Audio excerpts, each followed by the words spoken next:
Real Estate Ninja here. I hope you're doing well. We're going to talk about the U.S. manufacturing PMI has unexpectedly, quote unquote, slumping into contraction. Jobs and prices are going lower. This is yet one more sign that the economy is crashing and that people have no idea or are getting ready for this. So this will affect real estate, but real estate is one of the last things to be affected in this, okay? Real quick, Black Friday pricing on the XRP silver coin from SatPulse. There are only 5,000 ever going to be minted. That sale ends this, Monday morning, Tuesday morning, something like that after Sat.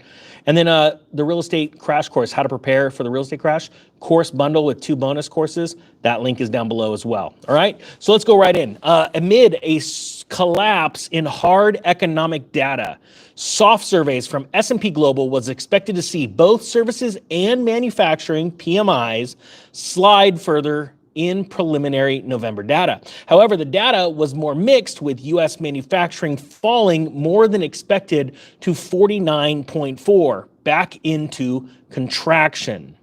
This was from 50 points in October. However, U.S. services unexpectedly rose from 50.6 to 50.8, which really barely means anything. Point being is this, the GDP just rose, right? Because the government's spending lots of money on wars in other countries, proxy wars, and factories are being built, right? This was out of the blue, but I've said this before, I'm gonna say it again.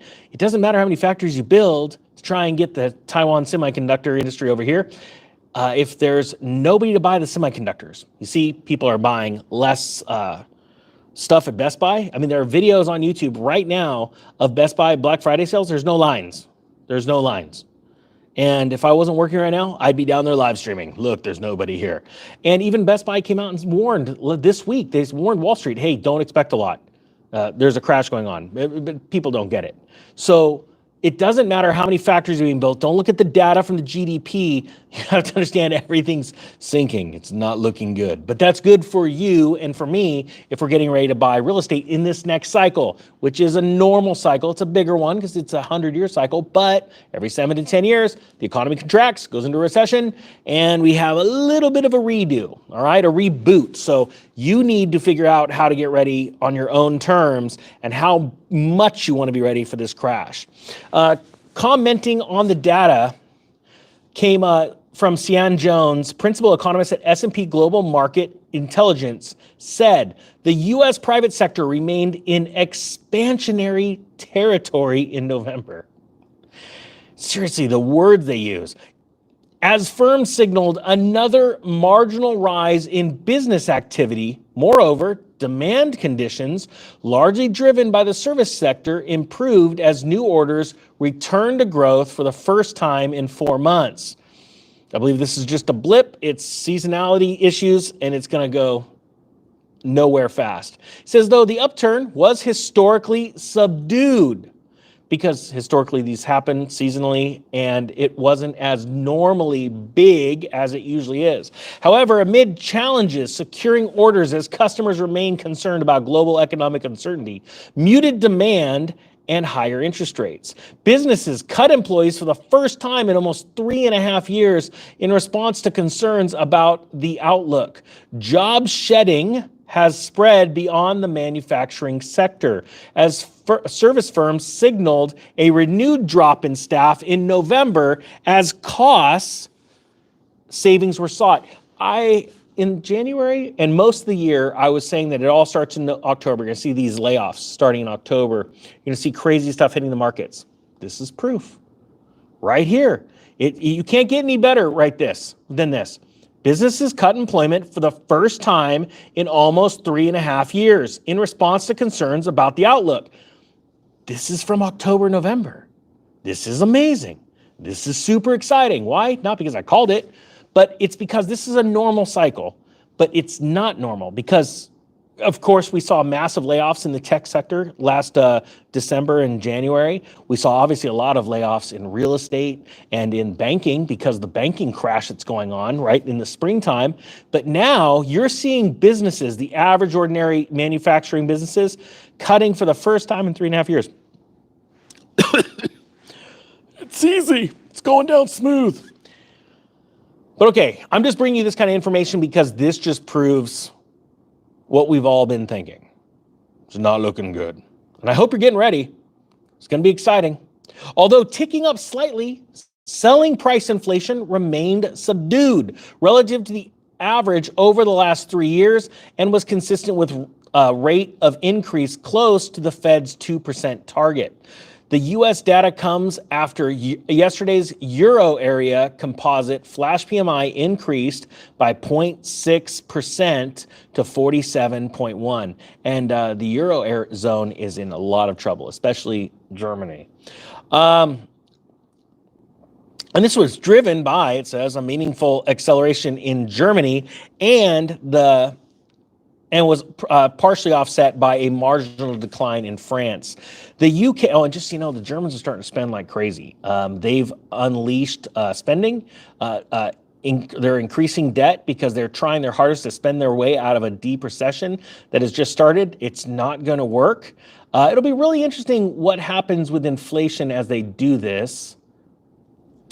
It's going to be really interesting, actually. I think the collapse of the Eurozone takes place in 2024. But that's just me. I mean, type 1 if you agree, type 2 if you don't. Type 3 if you're like, why am I here? I should be out buying random crap. In the UK, the composite flash PMI improved meaningfully and entered expansionary territory at 50.1, above the consensus expectations.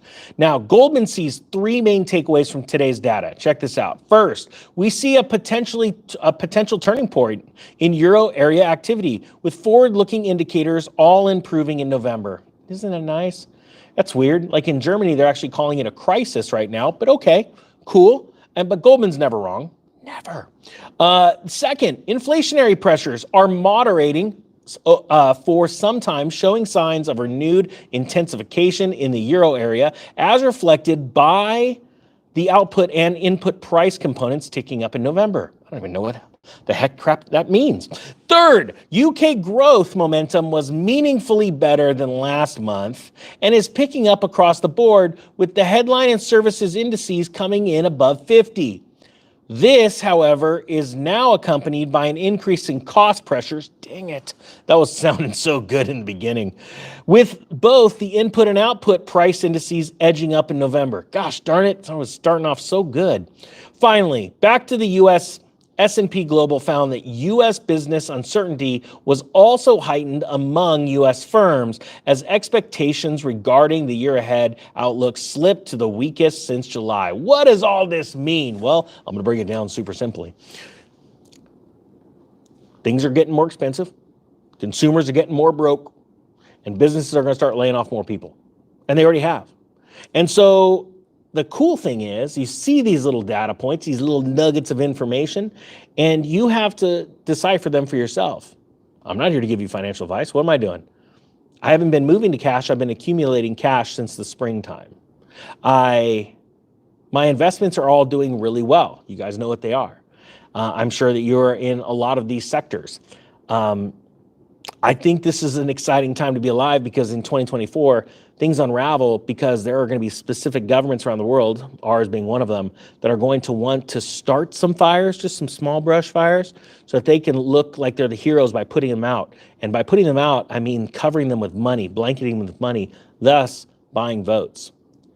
The fact is, this big correction is well underway. We're in the middle of it right now, and it's only going to get worse this next year. So what do? You need to buy yourself time. So you need to get some preps in order, right? Cash, get your credit score ready, buy some extra food, get ready that way. But then sit back with a clear mind and start studying these patterns, these easy patterns to identify, and start to take advantage and build a plan on how you're going to absolutely dominate this next market crash. I hope you got something out of this. If you guys want the Black Friday deal for the XRP coin, the silver coin, and the how to prepare for the real estate crash course bundle, both those links are down below. Thank you so much for watching. The Real Estate Ninja is out.